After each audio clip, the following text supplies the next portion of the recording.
Hello friends and welcome back to Pages and Pens. My name is Julie and today I'm here with some recent reads for the end of the year, 2021. You'll be seeing it in 2022, but let's jump right into it.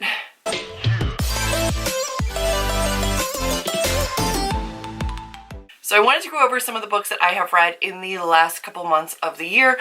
You guys know I've been very busy with writing, yada yada yada, you guys know the drill. But I have read some books and I wanted to talk about them because I think the last time I did a wrap-up was the end of September, early October, and I have books that I've read since then.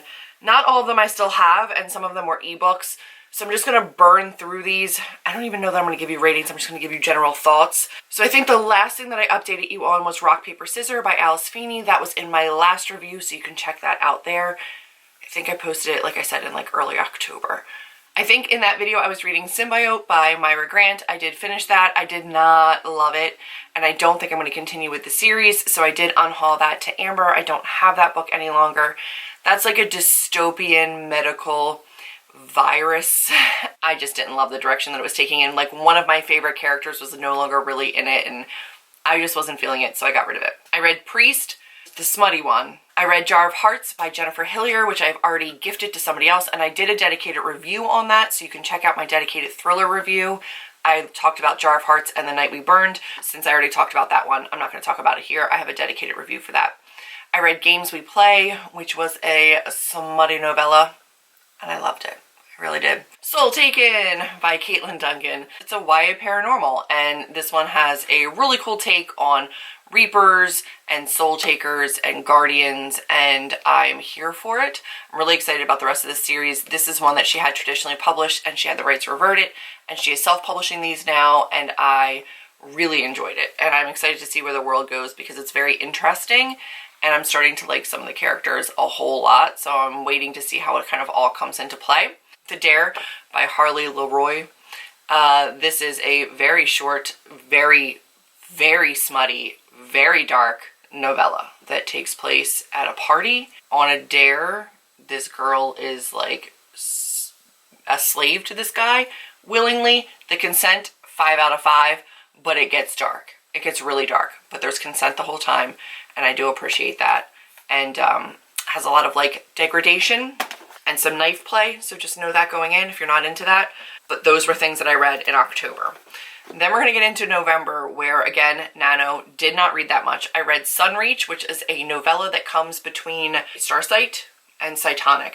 So in the Brandon Sanderson series for Skyward, and I had to read 2 novellas before book 3 came out, and I did manage to do that. So Sunreach and Redawn are 2 novellas. They're both 208 pages exactly.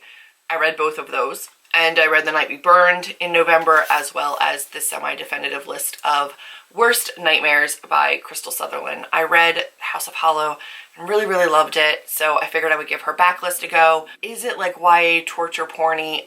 Maybe a little bit, but also I liked the message. I liked the characters. It was diverse.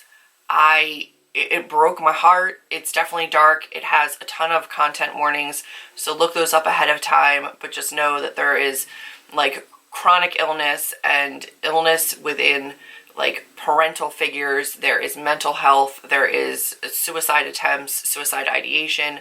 There is the death of grandparents. There is domestic abuse. It's intense, but also I really liked it because I'm weird like that. And I enjoy really intense books. Let's go over some I don't have. Skeleton King. Don't read this book. I read this book. No, you know what? I'm not going to say don't read this book. Everybody to each their own. But I had been seeing it on TikTok, and I've been reading a lot of erotica lately, and I was like, you know what? I'll give it a go. Everybody said it was too much, too far. I'll give it a try. It was a mistake. This one is legitimately a Nightmare Before Christmas retelling, but with erotica, with Sally being held captive and sexually assaulted and raped repeatedly, and Jack being a gravedigger who has sex with corpses. You know, I didn't need it. I didn't need it in my life, and it was too much. It was too much. I read Hooked by somebody I also don't remember. This one was not too bad. This was a dark Peter Pan retelling that was also incredibly smutty and had a lot of breath play, like dark breath play. dark mafia-ish. It's very dark romance. I didn't hate it. I read The Lady of Rook's Grave Manor, which is a reverse harem. That's a thing I'm learning about, where a woman just has a bevy of beaux. And this one is about a girl who, she's a prostitute. She's a lady of the night at a manor for gentlemen. And the ones that she has in her little harem are all different sorts of monsters. There's a golem, there's an invisible man, there is a sphinx, there's a vampire, and there's like a Jekyll and Hyde kind of character. I enjoyed it. I'm not mad about it. I don't think I'm going to continue. I think it's a series. I don't think I'm going to continue, but I enjoyed that one. So there's that. I also read Dipped in Holly, and that one was incredibly smutty. I read a ton of Christmas smutty novellas that TikTok had recommended me. I did not put them all on this list.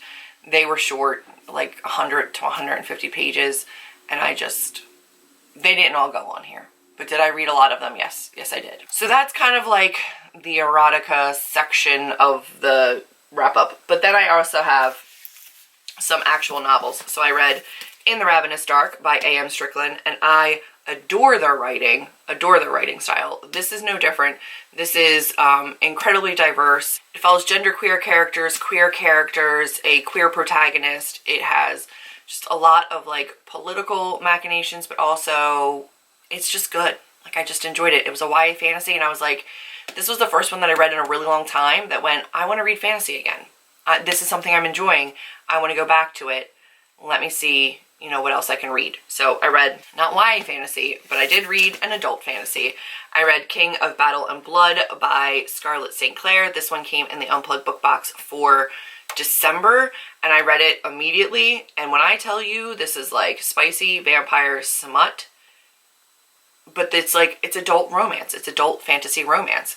And I think it's one of the things that I most closely relate to A Curse in Ash. My book does not have nearly as much smut in this, but it definitely tells me where I can go, because people are loving this, and it's a lot more like graphic and has a lot more sex than my book does. But it has that same like adult fantasy vibe where there's still a world, there's still a storyline, and then there's also sex. It's nice to know that that's something that's out there that people are really loving, and I really enjoyed it. Then I read Actor Age Eve Brown, because I really wanted to finish out the Brown sister trilogy before the end of the year, and I managed to. I loved it. Who was surprised? Not me.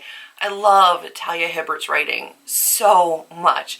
From a contemporary romance standpoint, I absolutely adore it. It is full of like tension, and then like the sex scenes are fire, the communication and the characters are fantastic. They're diverse. I absolutely love them. I love that we get to see Black women in lead roles. I get plus size women, that we get to see autistic representation. It's just fantastic, and I love everything about it. So yeah, unsurprised to absolutely love this one. Plus I love that Jacob is like, hey, I'm aware I'm too big to just kind of like, without a lot of prep. Get it, Eve. I just, after coming off the other books that I read, I was like, oh, okay, I see you, Talia Hibbert, and I'm not mad about it. Then I read and already have a reading review and dedicated vlog up for S by J.J. Abrams and Doug Dorst. I'm going to wrap this up here for you, because if you don't want to watch the vlog because you don't want to be spoiled, we're going to talk about it now. I did not like this book. I'm going to say it. There is a lot of mixed media in this. I think it becomes very intimidating for people. They think it's going to be too much. I will say that throughout the book and throughout the annotations in the book, a lot of the issues are solved for you. There's not really work you have to do. This is a $45 book, and all of the inserts, all the little bonuses that are added inside, the reading experience would be exactly the same without it, which pisses me off because I know that's a lot of the price. Also, the printing format and the annotations in this book also make it a lot more expensive, and the annotations do add to the book. However, all the inserts don't. It could have been the same exact book without it, and that's just kind of like kitschy. So the premise of this is there is a book written by an author who is very enigmatic. Nobody knows who they are. Nobody has ever seen them. And then there is a man named Eric who is writing his master's thesis on this. He gets disgraced and kicked out of school. An undergrad picks up the book, starts writing back and forth in the margins to the grad student. What we have are multiple different timelines. We have the grad student making their annotations at like 15. We have a timeline where the two are talking in blue and black ink, a timeline where they're talking in green and orange ink, a timeline where they're talking in purple and red ink, and another timeline where they're talking in black ink and they're together physically. So lots of different timelines throughout the book, throughout the annotations, a lot to follow as they uncover the mystery of what this book really means. Did it mean something more? Who was the person doing the footnotes and translating this book? Who was the author? What could they have been involved in? And at the end of the day, I did not enjoy it. I did not enjoy the main book, The Ship of Theseus, which is the book within the book. And I did not enjoy the characters that were doing the annotations. I thought that all the characters represented were very unhealthy. I don't think this is worth the money. I truly think that you get the same reading experience without all the inserts that jack up the price of this. And at the end of the day, I didn't love it. I thought it was going to be a much more immersive experience. I thought I was going to put it up there on the tier of like House of Leaves, and that didn't end up happening. I am going to go over all of my stats for the end of the year in a different video. I just wanted to update you guys on the rest of my reading for the year. That is going to be it for this one. If you liked it, go ahead and give me a big thumbs up. Stay tuned for all of my stats on the year. It's my lowest reading year so far, but you know, I'm still pretty proud of what I got done considering everything else that I was working on. So stay tuned for that video. Make sure to click thumbs up, subscribe, and click that little notification bell so you know when the stat video goes up, and I will see all of you in my next video. Bye, friends.